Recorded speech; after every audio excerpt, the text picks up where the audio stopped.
was a memorial. I have to correct that. As I asked him about it, the boss said it had been there for a while.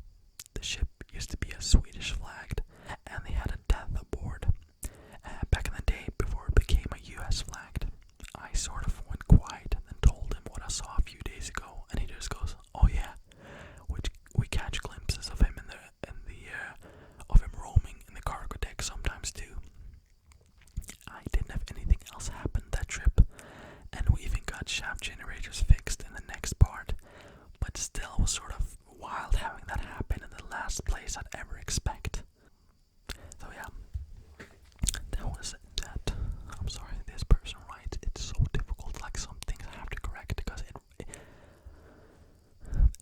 sorry, it's just annoying when they write so bad. I'm like, no, I'm not judging, like I write terrible too, like don't fucking get it twisted, but I can formulate a sentence, I guess, and okay, I'm sounding super evil now, I'm just gonna continue. I apologize.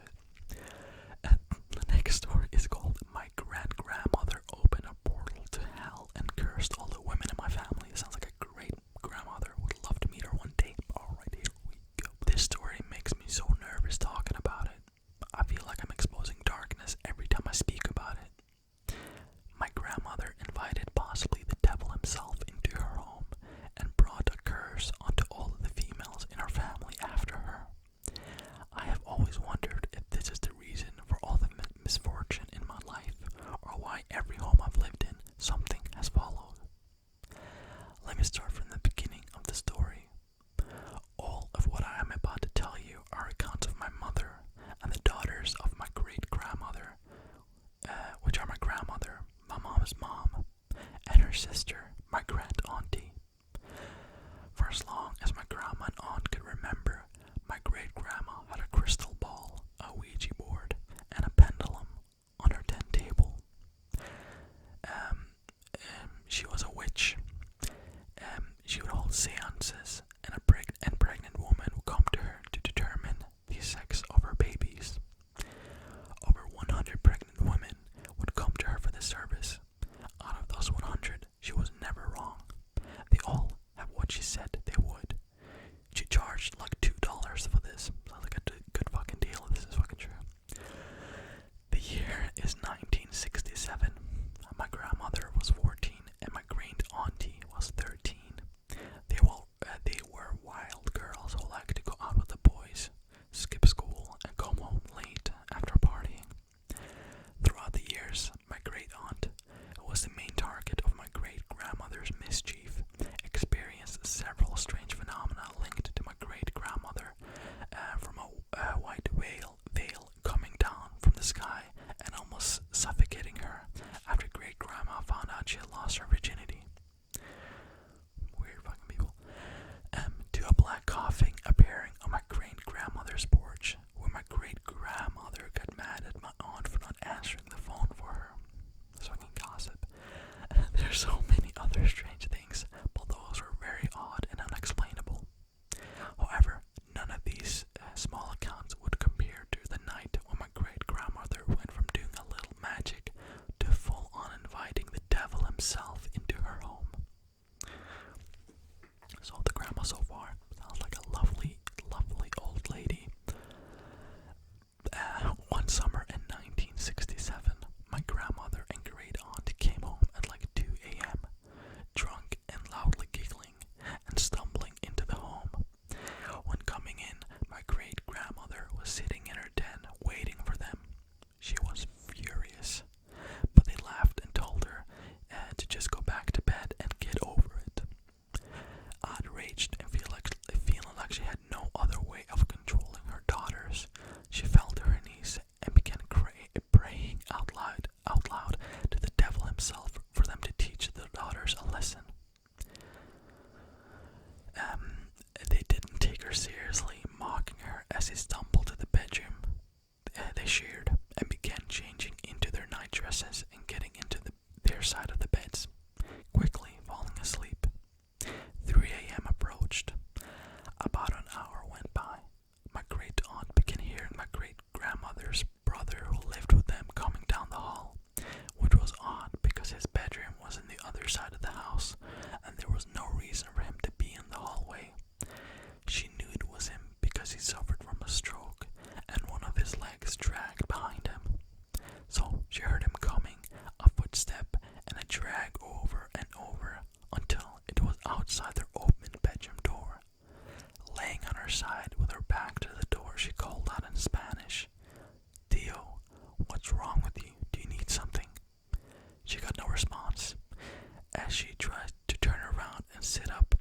realizes she can't move. A sense of pure evil filled the pitch black room.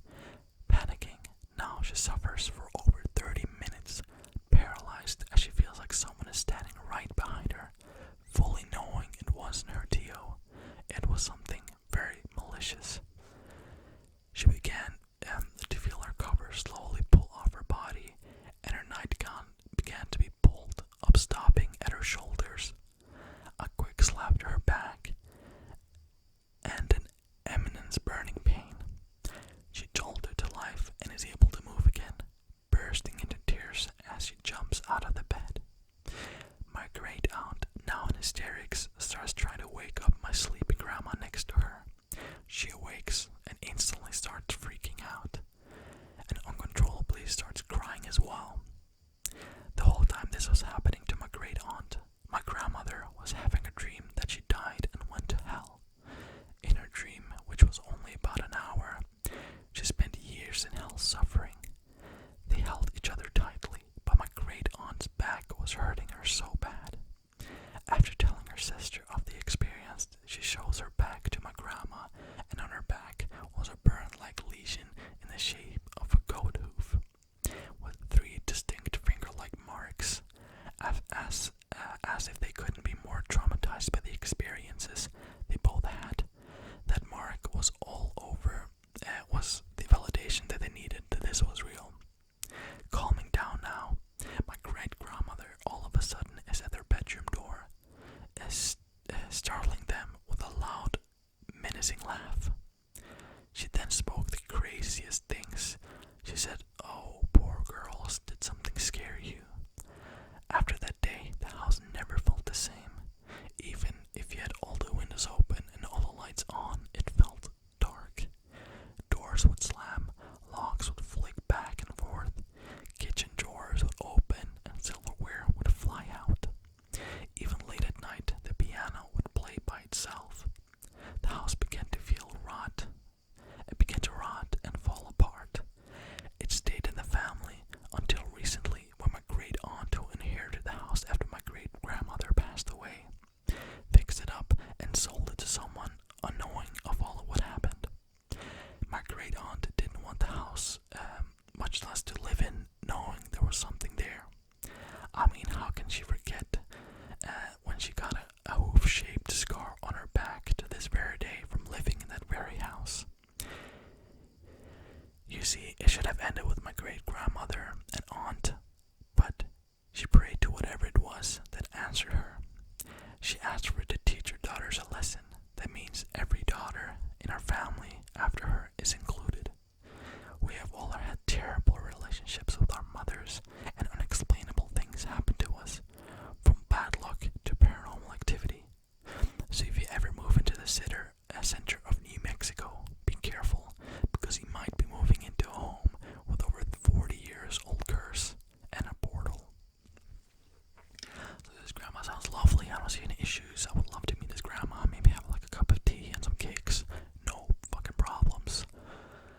Alright.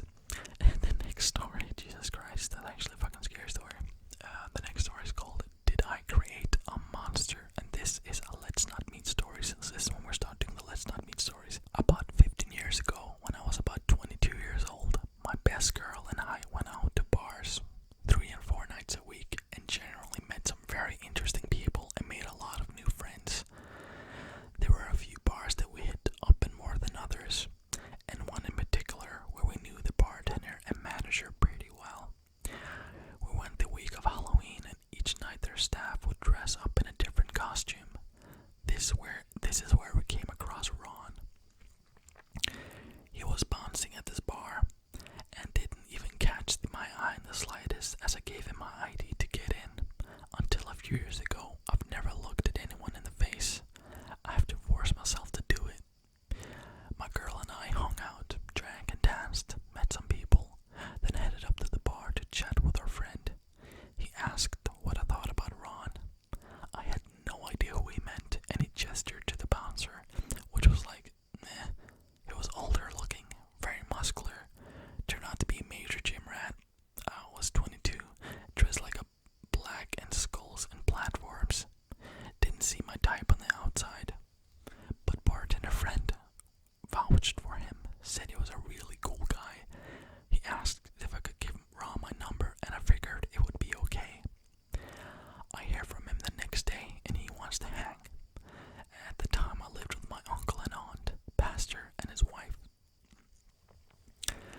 So he invited me to meet out at his place, and we would just go and have a casual hangout somewhere. Simple, middle of the day chill kind of a thing. I get there, and his apartment door is wide open, and his much better looking, married, and closer to my age best friend is there. He seems nice enough, and I didn't feel unsafe as they left the door wide open, and again, my bartender friend had vouched for him. He mentions he needs to grab a few office supplies, so the three of us pile in his douchey car and head to an office supply store.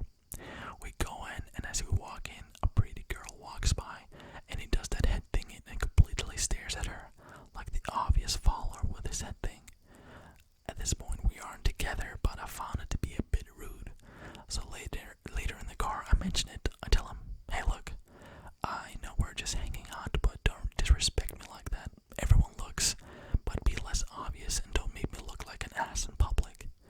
He laughs and tells me that it's hot, and it's hot that I stood up for myself, especially on our first hangout. Okay, we get back to his place, and as we walk inside, he says, "I like that. You're gonna have a ring in your finger by next December." This guy sounds like a fucking asshole. I'm just gonna jump into the story really quick. This guy sounds like a fucking douche.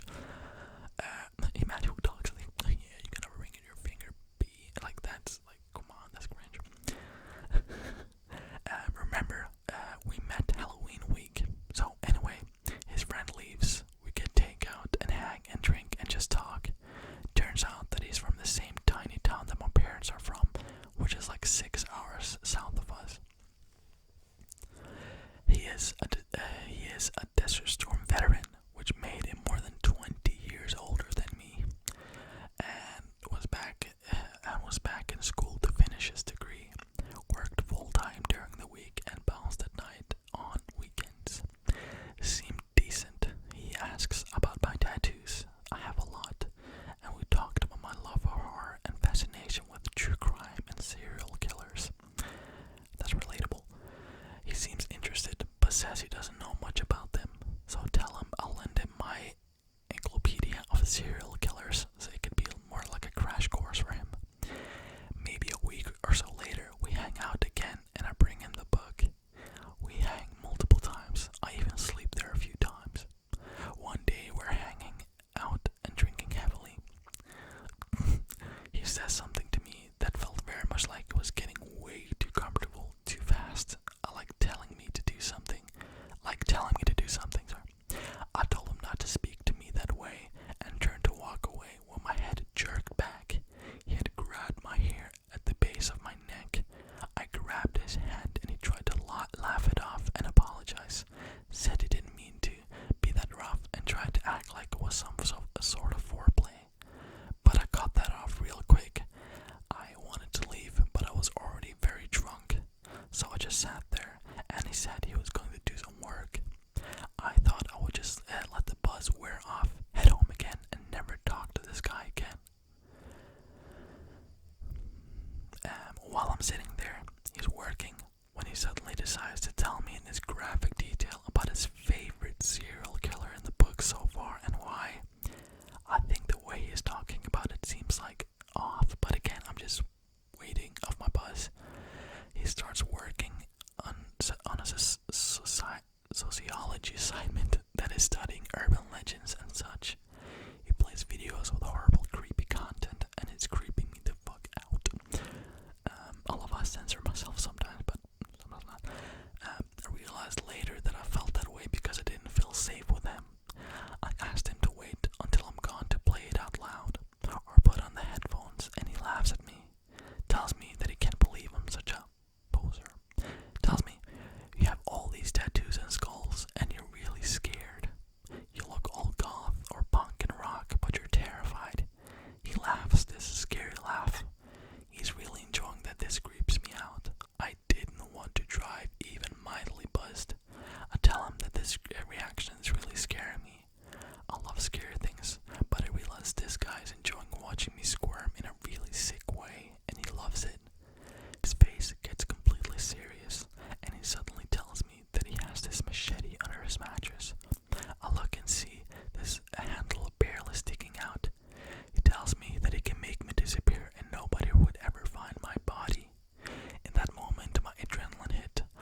guys. I don't know, like when I watch ASMR, I